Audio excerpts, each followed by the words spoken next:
Seems like you've embarked on another lengthy tour starting from February of this year. Is it different in any way from any of the ones you've gone on in the past? No, I don't think so, but it's a bit shorter actually, this one. It's not quite as long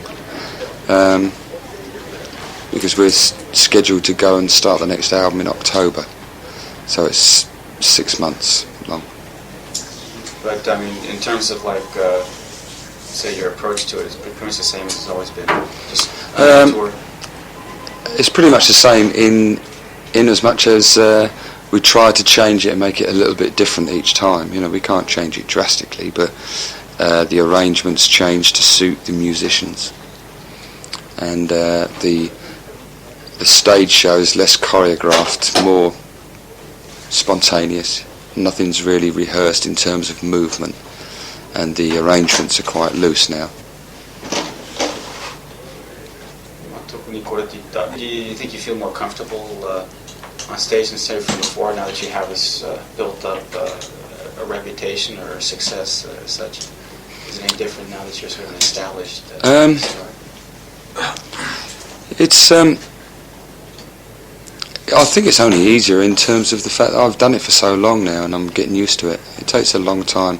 I don't think success has made it any easier. I mean, I still have to try to judge the character of the audience, because audiences have characters like almost like single people, and you have to judge that. So that influences your performance? To a certain extent, yes. So if an audience gets more crazy, you get more crazy, and if the audience is a little bit cold. Oh yeah, if the audience is cold, right, I'll work harder. But if they're going to sing, you know, then I'll let them. And if they're going to make noise, I'll join in. And so therefore, you know, it changes always. A lot of people tend to avoid touring these days because it takes quite a physical and emotional strain. On your wallet. On the wallet as well, that's the financial burden as well. In your case, you seem to enjoy the live side, or is that a false assumption? No, that's not. It's true. We've just been debating whether we should go and do more shows, because it definitely won't improve our monetary situation. I'm still touring at a loss even now. It's only when you hit the big American stadiums that you can make vast amounts. But for the time being, it's still nothing more than one, a promotional tool, and two, enjoyment. What caused you to lose so much money here?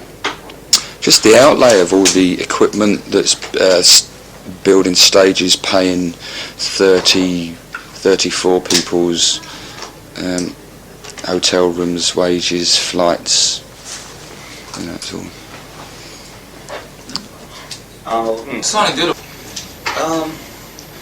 Question about how you make the transition between life off the stage and life on stage. In your own case, is it pretty much a natural transition, or you go through are you in a completely altered state when you go on the road and when you go on stage? I have got myself into almost an altered state at certain times, you know, more so on previous tours, whereas now the two are getting maybe a little bit closer, the off-stage person and the on-stage. So I still work myself up to a certain extent, but in a different way now, you know. And just as some nights the audience changes, so on other nights I feel more like being playful than I do singing. And then other nights I'd much rather sing and let that take care of itself. You don't seem to adopt any sort of a star persona, though. It almost seems to be a very candid performance. It seems to be just you out there. It's like, this is my job and this is what I do. Yeah, well, it's an exaggerated self, really. So it's, I say things sometimes that are quite personal, and then, but it's just it's more an exaggeration of character, I think, now. So it's just basically an extension of what you really are. Yeah. That's what he was asking the question. I forgot that. You answered it well. ちょっとわかんない。でも客の要請に応えるために自分の精神状態をハイにしてから上がるっていう人は結構いるようだけど。up for a lot of people. In your case, though, it seems to be more of a natural thing. Yeah, I have got into that state. When you start, you can't help it, and I'd played a lot of shows to small club audiences. Then I made this big jump after a hit record, and all the euphoria that surrounded it, and so I'd wind myself up, and then it would be much more of an excitable level. Whereas now there's more of a not casual approach, but the audience get excited, and I don't think.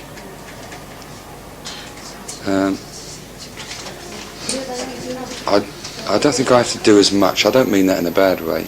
I don't think I have to do as much to excite them. And I learnt that by doing a concert. The last time I came to Japan, I had a leg injury and I couldn't dance very much. And I had letters saying the show was more dynamic than the previous tour, where I was dashing about all over the place through excitement.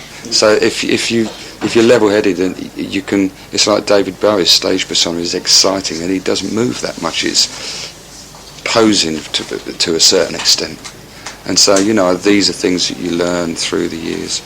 He almost acts as sort of a mirror for the electricity already happening out there. Yeah, exactly. Bounces it right back. Yeah. There seem to be a lot of people who, in order to get in that frame of mind, in order to keep pace with it, they start to become dependent on artificial substances. Yeah. That's obviously something that means nothing to you, though. No, the mild drugs just put me into a state of nothingness. Can't do anything, So they definitely don't help me to perform.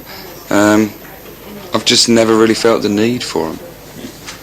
I think your own excitement is enough. Do you think that's just because the way you are, or do you make an effort at being that way? I just think it's the way I am. Just the way I was raised. Parents are quite honest, straightforward.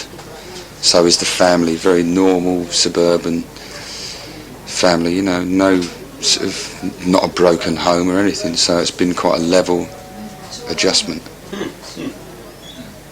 And why I've been asking these things is that, talking to you here, you seem like such a quiet, sedate type, whereas when you get up on stage, you're obviously a big entertainer, and trying to be one as well.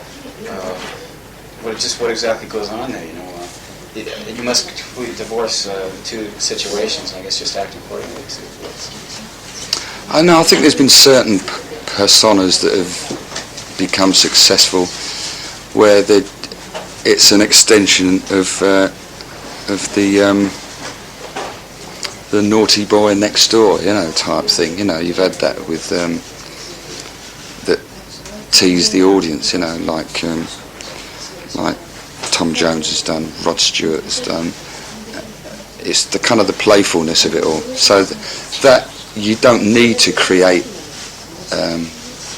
You don't need to create this kind of distant or this exaggerated persona. You can just kind of mess around and people enjoy it. Bruce does that to a certain degree, but in a kind of a magnified way. So he still seems like a big star.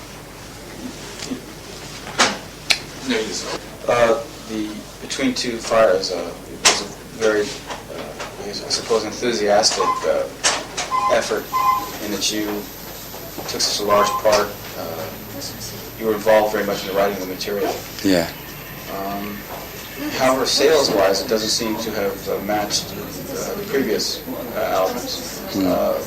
How do you analyze the situation? I don't think it's to do with the songs. I just don't think that it came off the record very well. We did, and I'd put that down to the final mixing when the studio didn't give a very true reading. And is that right? Yeah, we found that when we got it outside, as usual we were rushed, and this time we succumbed, which we don't always do. On the other two albums we wait until we got it right, but this one we were anxious to get it out by a certain date, so it was taken out and it was cut and pressed, and and then it was only afterwards that I realised it could have been better.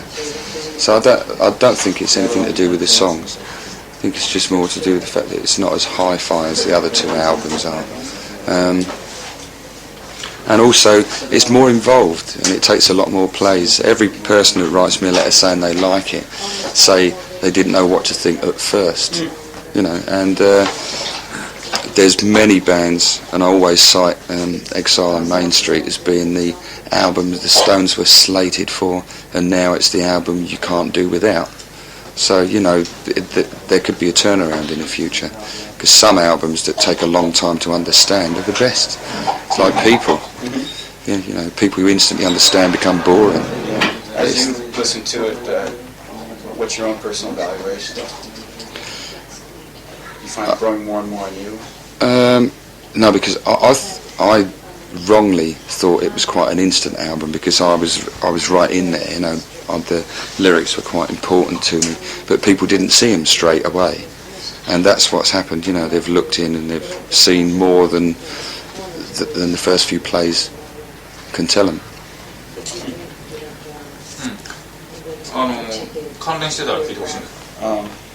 Getting back to the sales comparison, sorry about this, but could it be that there was undue pressure to kind of equal the success you had thus far, the previous two albums? I had more pressure to do Secret of Association, and I didn't feel the pressure this time. My main way of refusing to feel the pressure was by going against the grain and doing something different, a different sound. I thought, in terms of a long-term career, that's possibly going to do me more good than taking the easy route.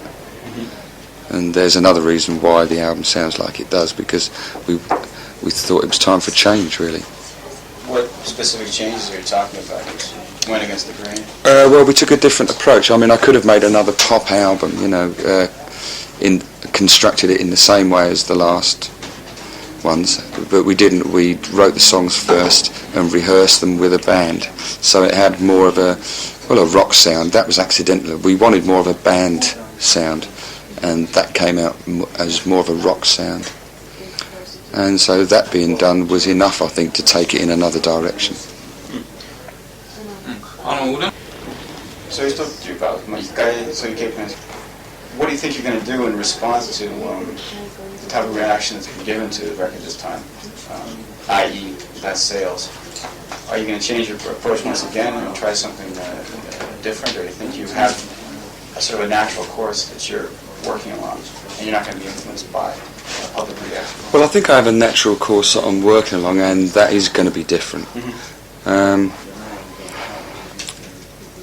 When we were doing this album, it was something that, although I enjoyed it at the time, I think, and I learnt this lesson once, that the best way to make a record is to go in and construct a record, as opposed to rehearsing it with the band and playing it. So I tried it with this album, but I still think the best way to make a record is to go in with the least amount of people possible. Then your views don't get distorted, and we'll construct the tracks with keyboards and drum patterns before we then bring the musicians in to colour it. So in that way it will be similar to the first two albums, but I have a whole different set of ideas of sounds and things that I want to try for the next album. But as was the case this time, you'll be playing a greater part than you have before. Well, I played a greater part in the songwriting on this third album, but less involvement on the recording. You co-produced this last album. Yeah. Yeah. Well, yeah. This is something that always comes out wrong, but we kind of co-produced the first two albums with Laurie, but Laurie was credited as producer because he was an engineer at the time and he wanted to be a producer, and we did much the same thing with Hugh, but that time we insisted that it was a co-production credit because we all have a certain amount of input to put in on the records. It seemed to have his own style on it, though, sort of the Laurie Layton studio sonic sound, you know, The different textures kind of layered together, fancy style. What, you think the new one does? The one before that. Yeah. Yeah, Laurie has a style, and he does layer things too much, but we're going to try and hold him back on the next one. Oh, but you're already using it for the next one? It looks that way, yeah. Was that right? Was Yeah. that your decision or the record company? Well, we had a list of about 3 or 4 names that we'd like to work with, and it's easy to approach Laurie because he's part of our management scheme. Oh, I see. We've tried getting other people, but they're all busy, you know, and Americans, it's so difficult to... They have such a busy schedule. I don't know, unless your name's Eric Clapton, they don't seem to move a lot of things out the way for you.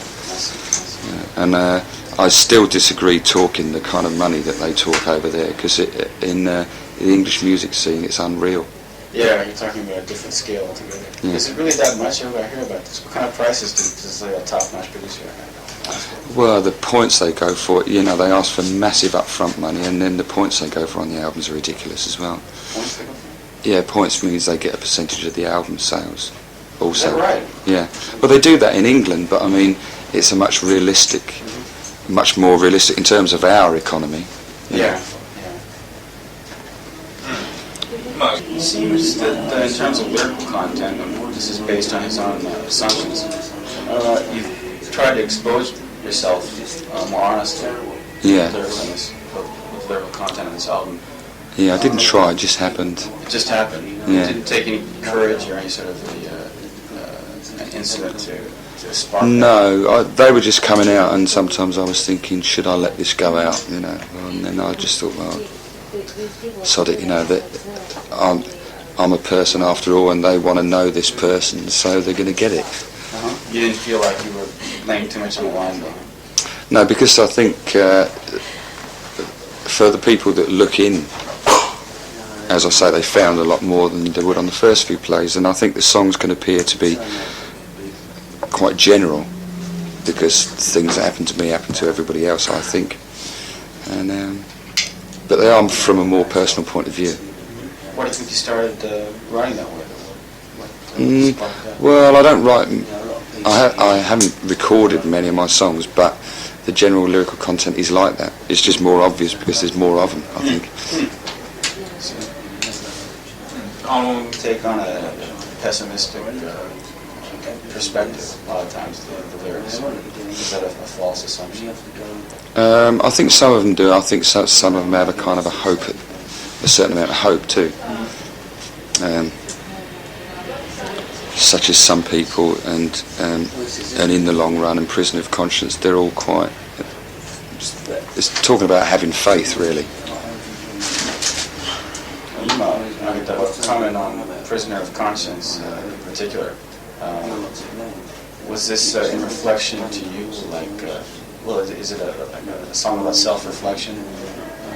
It sounds like a song where you blame yourself for certain events. No, it's talking about making a decision that's very hard to take. But at the end of it, you can say, well, I felt I did the right thing. Even if it turns out to be wrong, you can say, but I felt I did the right thing. And that's what the song's about, really. So about taking a stand and resolution.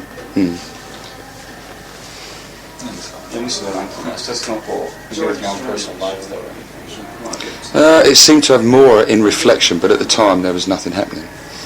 考えてみるとそうかもしれないけど、書いてる人はそうでもなかった。ちょっとじゃあ話題をまた変えたいんですけども、その恵まれな In making the transition from a minor hero, lead singer of the Q-Tips, to being a major solo act, did you encounter any hardships along the road to success? Well, the usual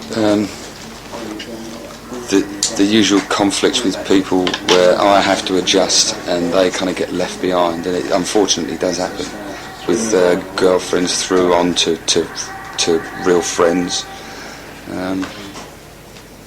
and even from a business point of view, people that you like working with then can't cope with the volume or the type of work that starts to come in and the decisions. You know, so on a small scale they can do it, and when it gets to a larger scale you need to make fast decisions. They can't, so you have to lose them even though you like them, and that's the sad part of it, I think. I guess you move from one environment to another one. And you Yeah, spent, well, I was going through one of those when I made the album. You know, it's time to stop thinking I was thinking or trying to still keep contact with this street level thing, you know, thinking that it was so important, and then I realised, well, it's not. There's no way now at 30 years of age I'm going to start to get a big ego. I don't have to hang out with normal people all the time to keep on a level. It's in here, and so I just had to come to terms with moving on really to the next step. バスターである Yeah, well, for some reason the right-wing extremists are having a field day out there. They're able to kind of drive around town and for some reason the cops not doing it. Because actually these guys get funding from a lot of politicians. They drive around and saying down with the commies and with the emperor. And it's kind of crap. I don't know why they're doing it today. Like, yo, well, no. I'm sorry, the question was. 半袖じゃないんだよ、今日はね。いやでも毎日のことですよこれ。いや、今日特別じゃない。あ、そう。半袖半袖なの全国から全国For some reason, last few days they've been doing, but at any rate. Yeah, what was the question? I'm sorry. Differentiating The between- distraction. That's right. It is. Differentiating between you as a star and you as just a regular guy. Is that a problem in your own situation? Though? You said you've had to make adjustments. Yeah, it's a problem in your head, you know, because you do. You've got to relate to this person everybody else thinks you are. And just like what they're doing out there, what they think of the emperor, it's a fanatical thing, you know, and I wasn't comfortable with that thought that there's a fanatical following that thinks I'm somebody, you know, almost some sort of god.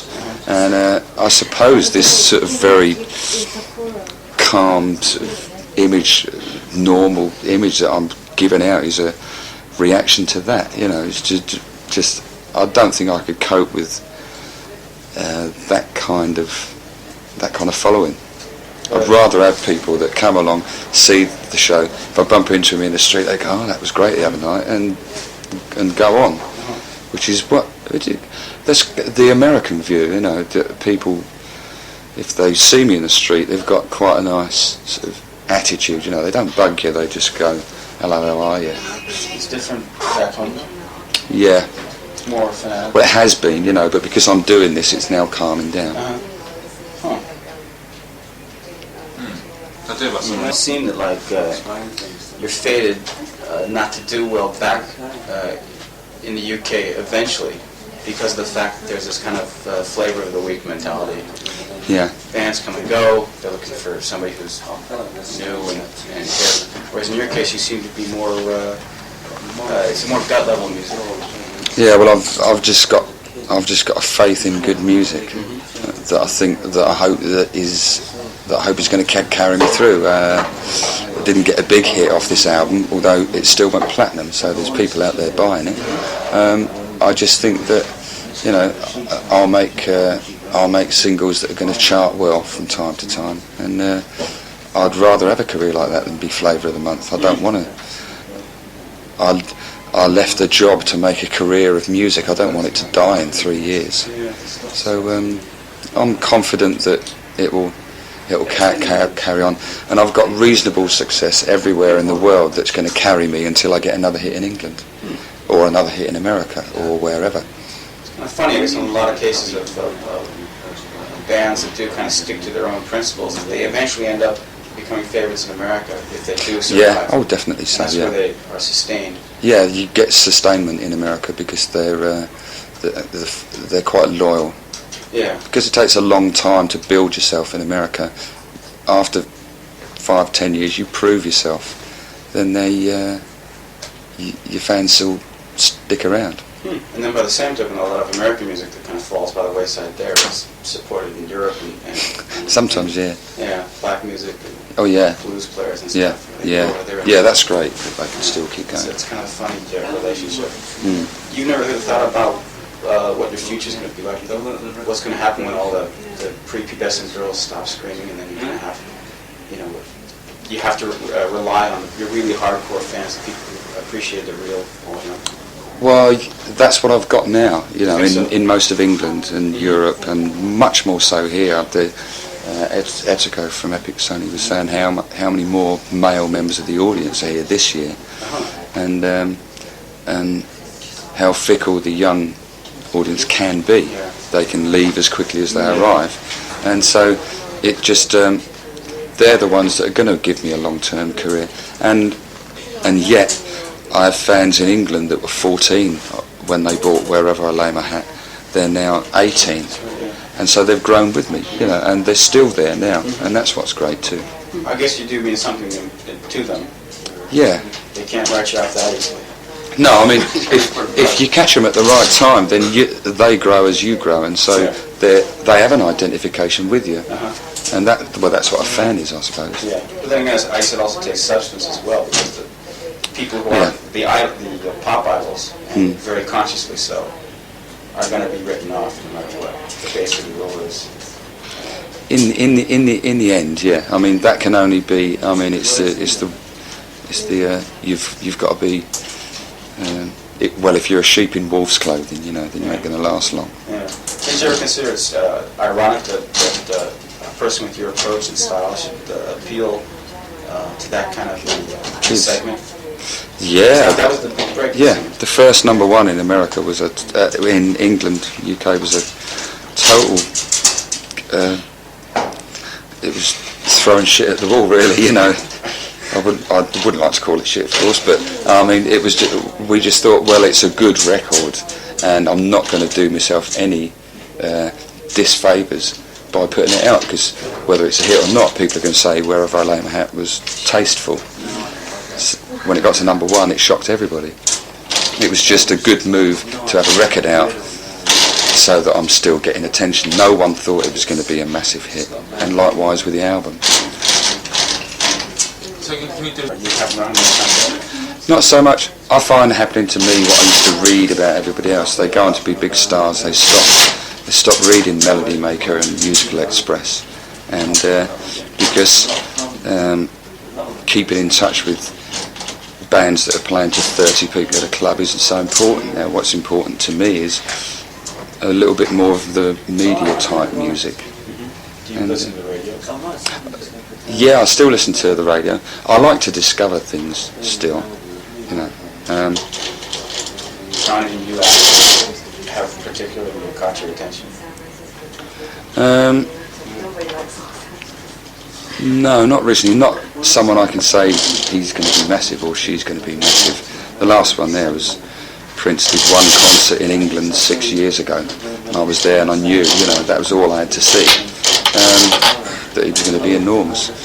And since then there's been nobody like that. There's been some bands, I think that's a good record, you know, and it gets to be a hit. Anita Baker, I heard that, I thought it's going to be massive. Is that right? Seems like you've taken a nod to black music. Do you follow the black music scene? Quite a bit, yeah. A lot of the modern black music scene I don't like, which is why I like Anita Baker. It's just good, well played and sung music, nice songs. Sort of club music, not so fanatical about now. Club music? Well, it's following the same scenes, you know. Rap came out, and now you got the Beastie Boys, which to me is no different than original rap.